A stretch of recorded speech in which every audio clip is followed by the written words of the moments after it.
नीतीश कुमार जी की भ्रष्टाचारी सरकार जातीय जनगणना के आंकड़ों पर भी भ्रष्टाचार करने से बाज नहीं आई। तो उसमें देखेंगे कि कई जातियों को महत्वपूर्ण रूप से बढ़ा के उसमें आंकड़े उनके दिखाए जा रहे हैं और कई जातियों को विलीन कर दिया गया है कि जातीय उन्माद फैलेगा, जातीय टकराव की स्थिति बनेगी और ये जातीय टकराव करा के राजनीतिक लाभ। देखिए, बिहार में जातीय जनगणना की आंकड़ा जारी होने के बाद विपक्षी दल इसका विरोध कर रहे हैं। उनका कहना है कि जातीय जनगणना के आंकड़े में गड़बड़ी दिखाई गई है, जितनी जनसंख्या है उतनी आंकड़ा नहीं दर्शाई गई है। हमारे साथ एलजेपीआर से राजेश जी जुड़े और हम इनसे बात करते हैं कि सर, जातीय जनगणना की आंकड़ा जो दर्शाई गई है, तमाम लोग उसका विरोध कर रहे हैं, विपक्षी दल विरोध कर रहे हैं कि उसकी संख्या में जो है सही नहीं दर्शाई गई है। आखिर विरोध का कारण क्या है? नहीं, विरोध नहीं है किसी भी प्रकार का। हम हकीकत बयान कर रहे हैं कि नीतीश कुमार जी की भ्रष्टाचारी सरकार जातीय जनगणना के आंकड़ों पर भी भ्रष्टाचार करने से बाज नहीं आई। आप अगर आंकड़ों पे गौर करें तो उसमें देखेंगे कि कई जातियों को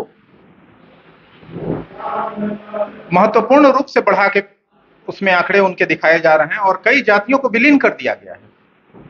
तो ये कम से कम जो स्पष्ट रूप से दिख रहा है कि ये गलत है। तो आंकड़े जो हैं इनके कई त्रुटिपूर्ण हैं, जिसमें कई चीजों की सुधार करने की आवश्यकता है। देखिए, ये हड़बड़ी में चुनाव के मद्देनजर प्रकाशन तो उन्होंने कर दिया, लेकिन उसके संदर्भ में जो सामाजिक, जो आर्थिक, जो सर्वेक्षण कराए गए थे, उसकी रिपोर्ट अभी तक जारी नहीं की गई। तो इससे स्पष्ट नहीं होता है कि ये आंकड़े सही हैं कहीं।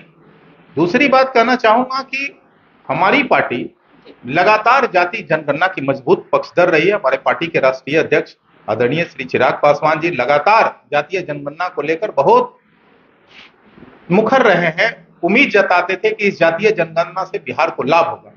लेकिन जब फैब्रिकेटेड जनगणना के आंकड़ों को पेश किया जाएगा तो मैं समझता हूं कि जातीय उन्माद फैलेगा, जातीय टकराव की स्थिति बनेगी और ये जातीय टकराव करा के राजनीतिक लाभ लेना चाहते हैं। इसमें राजनीतिक लाभ क्या होगा? जातीय जनगणना तमाम रुकावट के बाद भी बिहार सरकार ने कराया और बिहार सरकार को इसमें राजनीतिक फायदा क्या होने वाली है सर? नहीं, रुकावट किस बात की थी? रुकावट हाईकोर्ट ने भी रोक लगाया था, फिर हाईकोर्ट मांग करते रहे, हमारी पार्टी लगातार मांग करती रही कि जातीय जनगणना बिहार में होना चाहिए और आज भी हम पक्षधर हैं।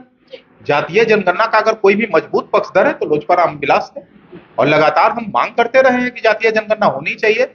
जातीय जनगणना का हम स्वागत करते हैं, लेकिन इन आंकड़ों जो तथ्यहीन है, कहीं ना कहीं हकीकत से अलग इतर है, जो आंकड़े दिए गए हैं कहीं ना कहीं वास्तविक आंकड़े से कहीं भिन्न है। इसमें चुनावी फायदा क्या नजर आ रहा है सर? देखिए, कुछ जातियों को इसमें प्राथमिकता दिया गया है, कुछ जातियों को बढ़ा दिया गया है, कुछ जातियों की संख्या जो है घटा दी गई है। जिसमें आप देख रही होंगी, कल जैसे ही जातीय जनगणना के आंकड़े पेश हुए, मैं कई निजी चैनलों पे देख रहा था कि एक छोटा सा उदाहरण आपको पेश कर दूं कि ट्रांसजेंडर की स्थिति क्या है बिहार में। अब ट्रांसजेंडर का जो संख्या बताया गया है वो 825 के करीब बताया जा रहा है उसमें। अब आप बताइए कि ट्रांसजेंडर समाज की जो नेत्री है रेशमा जी ने कल विरोध किया ऑनलाइन निजी चैनलों पे कि भाई 2700 तो की संख्या जो है लगभग हमारी सिर्फ राजधानी पटना में है, तो क्या बिहार में नहीं है? तो बिहार में कितना होगा आप समझ सकती हैं। और जिसकी गणना जब बिहार में 5000 या 10,000 के करीब है, उसको 800 जब 25 दिखाया जा रहा है, तो इससे स्पष्ट हो जाता है कि जातीय जनगणना के आंकड़े कितने सही हैं और कितने गलत।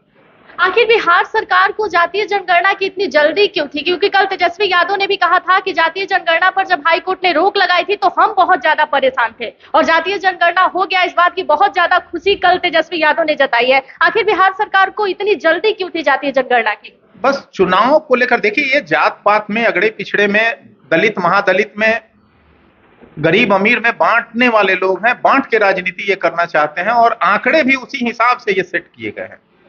इसलिए आंकड़ों पे मुझे पूरी आपत्ति है।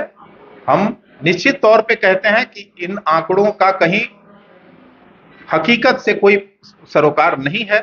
जातीय जनगणना के आंकड़ों में सुधार आवश्यक है। उन्होंने तो ये भी कहा है कि केंद्र सरकार को भी जातीय जनगणना करा लेना चाहिए 2024 लोकसभा चुनाव से पहले। अरे पहले अपने राज्य में तो पहले ठीक से करा के दिखाएं। एक छोटा सा राज्य है जहां 13 करोड़ की मात्र आबादी है नीतीश कुमार जी के अनुसार 13 करोड़ की आबादी आप नहीं करा पा रहे हैं, 140 करोड़ की आबादी का आप मांग कर रहे हैं।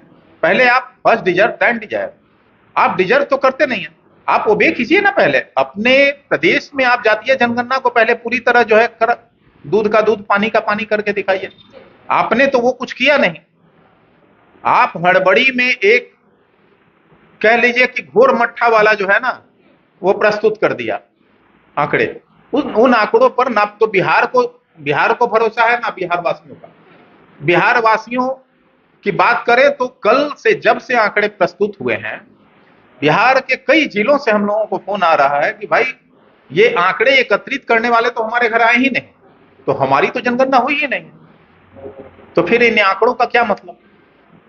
अब आप बताइए, ऐसे में इन आंकड़ों और तथ्यों को क्यों हकीकत और वास्तविक मान लिया जाए। ललन सिंह ने भी कहा है कि जब तक पार्टी इन आंकड़ों को पूरी तरह से खारिज करती है, नकारती है। आप इसका विरोध करते हैं? नहीं, विरोध नहीं, नकारते हैं। क्या इसमें क्या सुधार की जरूरत है? क्या कहेंगे बिहार सरकार को, क्या सुधार की जरूरत है जातीय जनगणना के आंकड़े में? वास्तविक आंकड़ा पेश किया जाए। हम यही चाहते हैं कि उनकी आर्थिक स्थिति क्या है, सामाजिक स्थिति क्या है, उनकी पारिवारिक स्थिति क्या है, उनके परिवार में रोजगार की स्थिति क्या है, ये सब जो वैकल्पिक उसमें दिए गए थे आंकड़े, उन आंकड़ों को भी दस्तावेज की तरह प्रस्तुत किया जाए, ताकि वास्तविक स्थिति पता चले कि बिहार में पर कैपिटा इनकम क्या है, कितने लोग रोजगार में हैं, क्या और करने की जरूरत है, ताकि उस अनुरूप योजना बने। ये जातीय जनगणना जो कराया गया है, ये इसलिए कराया गया था कि उन समाज के लोगों को फिर से आगे बढ़ाने का एक मौका दिया जाए जो काफी पिछड़ गए हैं विकास की धारा से। तो ऐसे में ये फैब्रिकेटेड जब जनगणना के आंकड़े प्रस्तुत करेंगे तो उससे विकास का पैमाना कैसे तय होगा। तो इसमें नए आंकड़े की जरूरत है, बिल्कुल सुधार की जरूरत है। बहुत।